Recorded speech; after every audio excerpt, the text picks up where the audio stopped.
constitution began with a declaration of the right of men and citizens. Rights such as the right to life, freedom of speech, freedom of opinion, equality before law were established as natural and inalienable rights, that is, they belong to each human being by birth and could not be taken away. It was the duty of the state to protect each citizen's natural right. और इस तरह से जो था France का संविधान इस तरह से डिक्लेयर हो गया कि जो सिटीजन्स के पास जो राइट थे वो सभी के पास आ गए। मतलब किसी भी व्यक्ति, कोई भी व्यक्ति किसी व्यक्ति के ऊपर अब राज्य नहीं कर सकता था।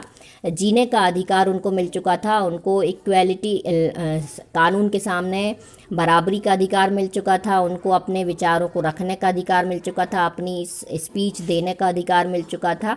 ये सारे अधिकार उनको मिल चुके थे और यह अब ख़त्म हो चुका था कि ह्यूमन बीइंग को बाय बर्थ कुछ फैसिलिटी प्राप्त होगी, ये नहीं हो सकता। ये सारी चीज़ें दूर हो चुकी थी। जो काबिल है उसे मिलेगा और यह ड्यूटी थी सब सारे सिटीजन्स की और यह उनका अधिकार भी था कि वह सही व्यक्ति को स्टेट का जो है जुडिशरी में लाएं। Now source B, the revolutionary journalist Jean-Paul Marat commented in his newspaper L'Ami du Peuple, the friend of the people, on the constitution drafted by the National Assembly. The task of representing the people has been given to the rich. The lot of the poor and oppressed will never be improved by peaceful means alone. Here we have absolute proof of how much wealth influences the law, yet laws will last only as long as the people agree to obey them, and when they have managed to cast off the yoke of the aristocrats, they will do the same to the other owners of wealth. Source: an extract from the newspaper L'Ami du Peuple. तो जो L'Ami du Peuple हैं, you can see in this book, in this picture,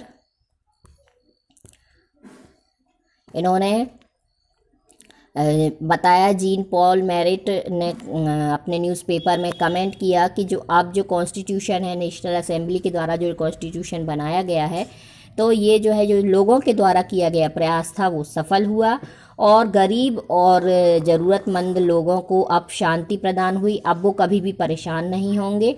यहाँ पर जो भी जो धन है अब वो किसी एक का नहीं होगा, वो लॉ के अनुसार लोगों के पास पहुँचेगा और इस हिसाब से जो लोग थे वो हर चीज़ के लिए एग्री थे। वहाँ के कानून जो बना था उसके लिए सभी तैयार थे और यहाँ पर जो एरिस्टोक्रेटर्स थे वो क्या करते थे, वो सारा कुछ मैनेज करने लगे और जो वेल्थ थी वो किसी एक ऑनर की नहीं रह गई। मतलब किसी एक राजा के पास सारा धन नहीं रह गया।